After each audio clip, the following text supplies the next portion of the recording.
commencer, bien-aimé, dans l'introduction,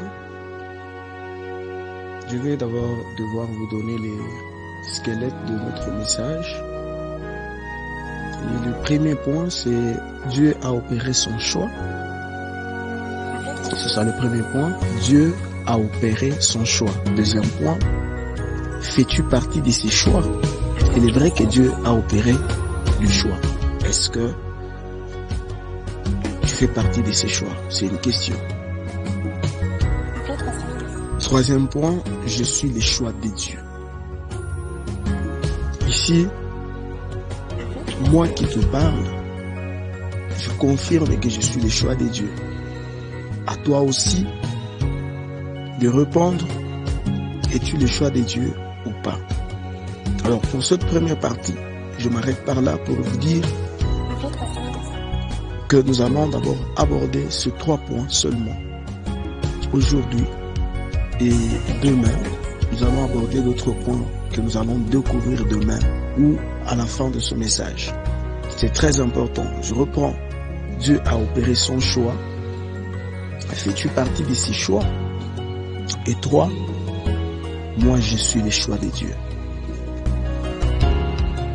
Nous lisons cela dans Jean chapitre 15, le verset 16. Nous venons de lire avec vous qu'il s'agit de Jésus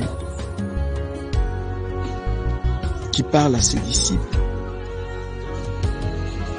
Il leur dit, ce n'est pas vous. Il dit à ses disciples, ce n'est pas vous qui m'avez choisi, mais moi, je vous ai choisi. Et la suite dit, et je vous ai établi afin que vous alliez et que vous portiez du fruit et que votre fruit demeure, afin que ce que vous demanderez au Père en mon nom, il vous le donne. Oh bien-aimé, c'est merveilleux ce texte. À chaque fois que nous lisons la parole de Dieu, demandons toujours au Saint-Esprit d'illuminer notre homme intérieur, notre intelligence, notre âme, notre conscience, afin que nous comprenions exactement les richesses cachées, les mystères de l'évangile, de la parole de Dieu. Alors, la question que je me pose, c'est de savoir pourquoi Jésus est en train d'insister sur ce point. Il dit, ce n'est pas vous qui m'avez choisi, mais c'est moi qui vous ai choisi. Pourquoi Jésus est en train d'insister sur ce point? C'est ainsi que, dans notre point premier, nous nous sommes dit que Dieu a opéré son choix. Alors bien aimé, comprenez que Dieu, il est le créateur de toutes choses, des visibles et des invisibles, comme il est écrit dans sa parole. Il a créé tout ce qui existe. Lorsque nous lisons dans le livre de Genèse, le livre dit de la création, c'est là que nous retrouvons les œuvres manifestes et grandioses que le Seigneur a pu créer. Mais bien aimé, je voudrais attirer notre attention sur une chose. En plus de créer, Dieu a aussi opéré un choix. Dieu ne s'est pas seulement limité à créer des choses, mais sur ce qu'il a créé, il a aussi choisi. Ah, là, ça commence à devenir sérieux. Au-delà de créer, Dieu a aussi choisi. Au-delà de créer, d'appeler à l'existence ce qui n'existait pas, Dieu a fait aussi un choix. Il a choisi parmi ses créatures. Dieu a opéré un choix. C'est très important. Je voudrais déjà que tu commences à comprendre quelque chose. Dieu est le créateur, mais le créateur a aussi choisi. je voudrais que nous comprenions ces choses. Et avant d'aller plus loin, j'aimerais que nous parvenions d'abord à définir le choix. C'est quoi? C'est quoi le choix? Parce que nous voulons parler du choix. Pendant 2 ou 3 jours, nous allons parler du choix des dieux. Et maintenant, ce choix, c'est quoi exactement?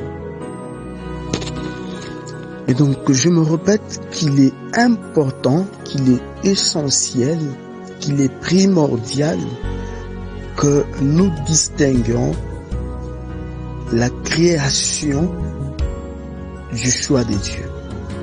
Dieu ne s'est pas seulement limité à créer, mais il a aussi choisi. Il a fait un choix. Il n'a pas fait le choix sur les choses que le diable a créées. Non. Il n'a pas fait le choix ou opéré son choix sur les choses qu'il a déjà trouvées dans le monde. Non. Dieu n'a pas fait son choix sur ce que les hommes ont créé. Non. Dieu a fait les choix. Il a opéré un choix sur les choses que lui-même en tant que créateur a opéré, a créé. Dieu a opéré son choix sur les choses que lui-même a créées. C'est très important, bien aimé, de comprendre ces choses. Très important. Alors, j'ai consulté les dictionnaires. Les dictionnaires nous disent ceci au sujet du choix. Les dictionnaires disent que le choix, c'est le pouvoir ou la faculté de choisir. Et donc, le dictionnaire dit un choix, c'est un pouvoir. C'est une faculté de choisir quelque chose. Très important. Et qu'est-ce que signifie pouvoir? Que peut avoir le sens de pouvoir? Parce que le dictionnaire dit que le choix, c'est le pouvoir ou la faculté de choisir. Je voudrais seulement que nous puissions un peu nous intéresser au mot pouvoir, à ces substantifs pouvoir. Et le dictionnaire répond en disant que le pouvoir, c'est l'autorité. C'est les moyens de faire quelque chose. Ça, c'est la première définition. Et donc, le pouvoir, c'est une autorité, c'est un moyen de faire quelque chose. Deuxième définition, ça m'intéresse beaucoup. Le pouvoir, c'est aussi la capacité de commander. Très, très important.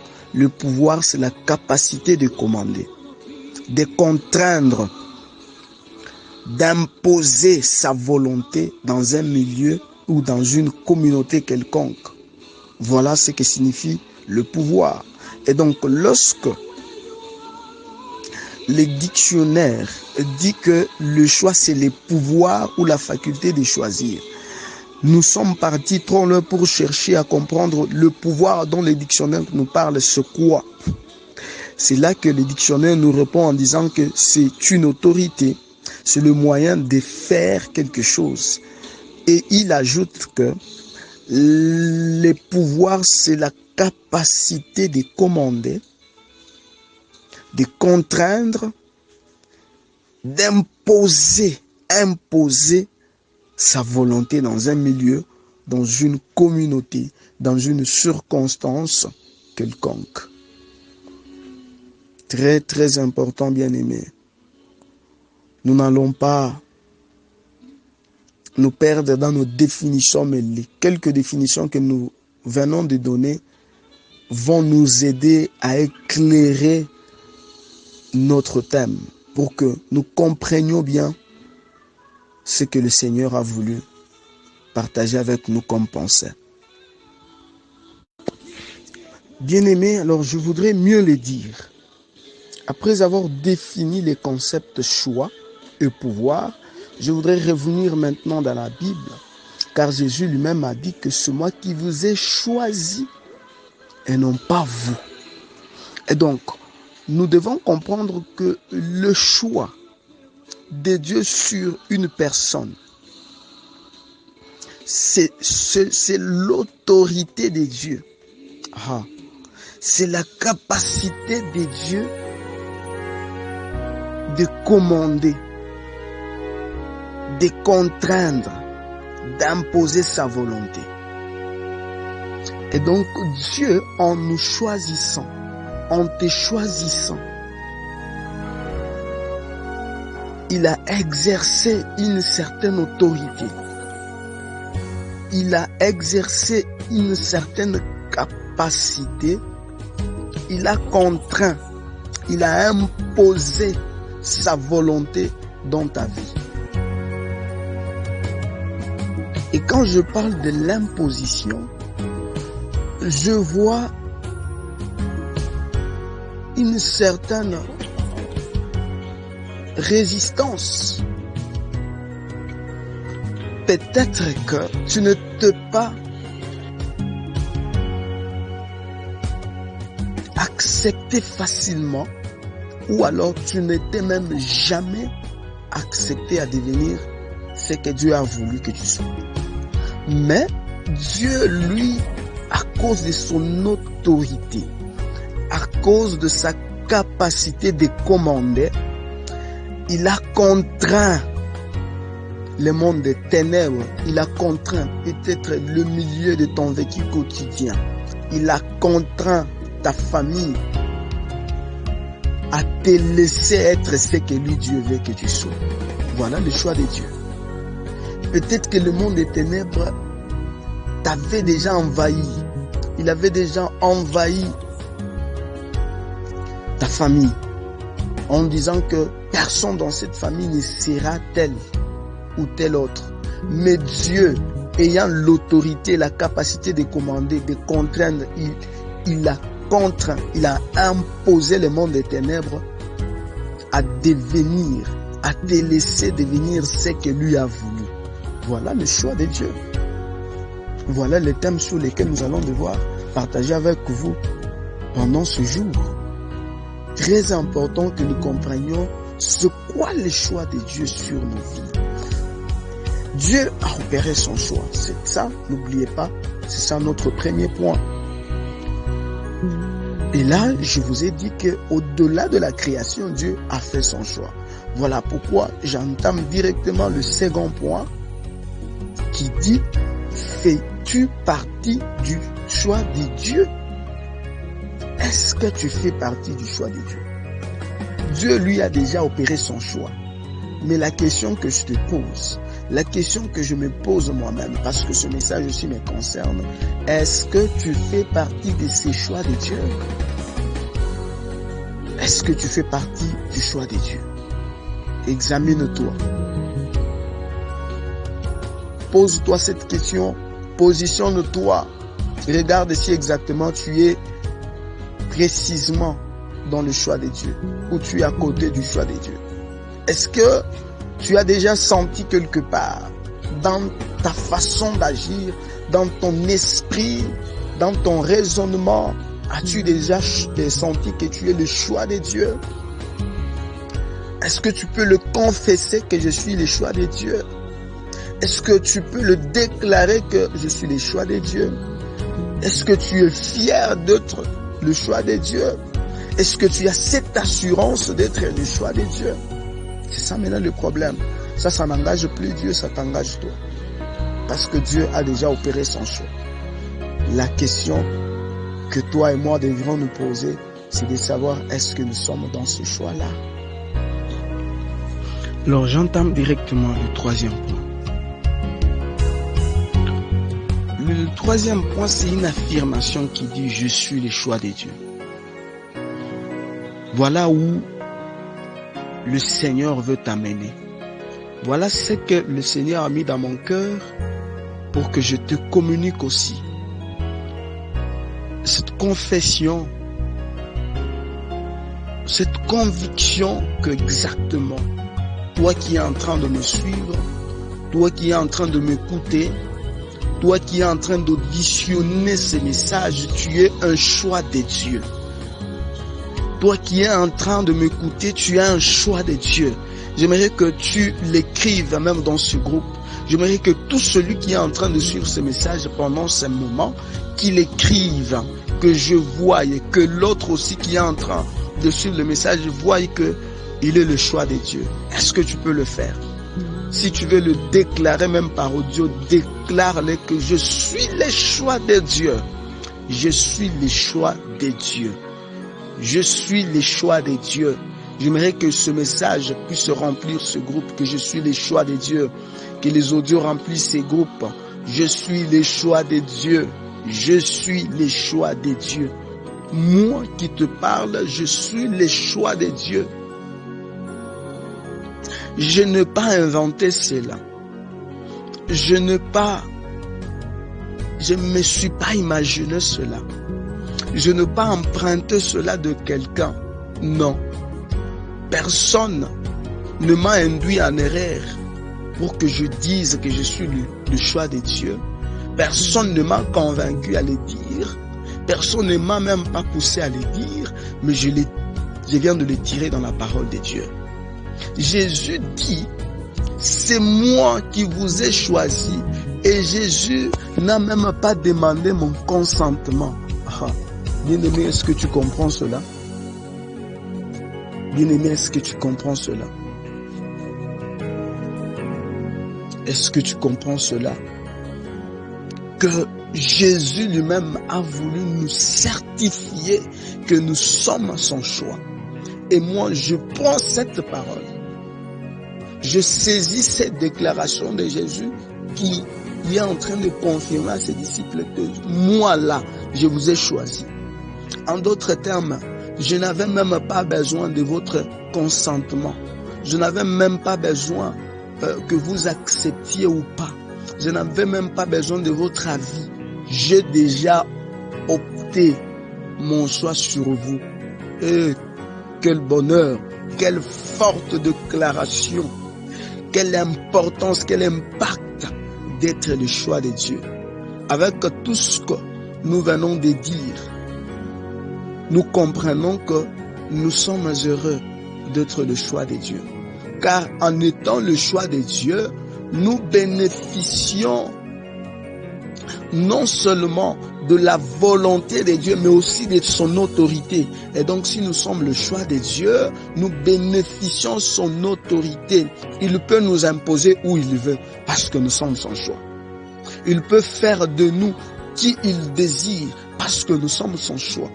Il peut nous introduire là où il veut, parce que nous sommes son choix. Il peut nous ouvrir des portes, parce que nous sommes son choix. Il peut nous donner ce que nous désirons parce que nous sommes son choix.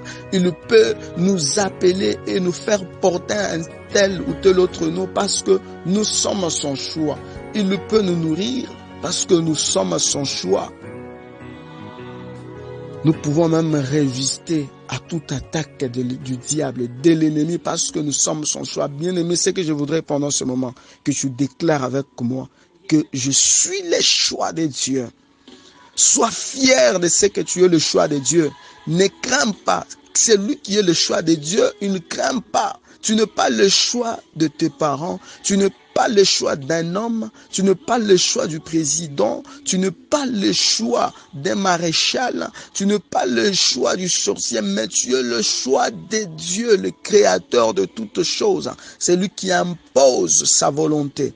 Et donc, en devenant le choix de Dieu, tu as bénéficié de l'autorité de Dieu. Bien-aimé, déclare l'être fort. Même au milieu de sorciers, même au milieu de ceux qui échouent, même si tu vois que ta vie aussi semble échouer comme seul de ceux de ta famille, déclare que je suis le choix de Dieu. Même si tout le monde échoue, toi déclare que je suis le choix de Dieu. Même si tout le monde dans leurs études ont échoué, toi déclare que moi je suis le choix de Dieu. Sois fier de cela. Est-ce que tu comprends au moins la profondeur de ce que je suis en train de dire? Est-ce que tu comprends au moins le mot ne vienne pas, le mot ne vienne pas. Est-ce que tu comprends l'importance d'être ce choix? Tu comprends la fierté d'être un choix de Dieu? Tu comprends ce que Jésus lui-même voulait affirmer à ses disciples? Que vous êtes mon choix. Sois fier et confesse-le. Même si tu es à bord du véhicule, même si tu es malade, même si tu as échoué par le passé, confesse que tu es le choix de Dieu. Bien-aimé, tu sais que le diable, ce qu'il cherche, c'est te faire oublier que tu es le choix de Dieu. Il veut que tu ne comprennes pas. Que tu ne comprennes pas cela, je m'excuse. Le diable veut te faire oublier que tu es le choix de Dieu. Voilà pourquoi devant un petit problème, tu as tendance à vouloir fuir. Devant un petit problème, tu as tendance à pouvoir trembler. Tu es terrifié par rapport aux circonstances de la vie. Dis à ces circonstances-là que je suis le choix de Dieu. Ce n'est pas parce que tu n'es pas encore marié. Ce n'est pas parce que tu n'as pas de l'influence. Ce n'est pas parce que tu n'as pas encore réussi dans tes études ou dans tes affaires que tu n'es pas le choix de Dieu. Dis à toutes ces circonstances-là que je suis le choix de Dieu. Je suis venu. Le Seigneur m'a envoyé te dire, te révolter, te confirmer que tu es son choix.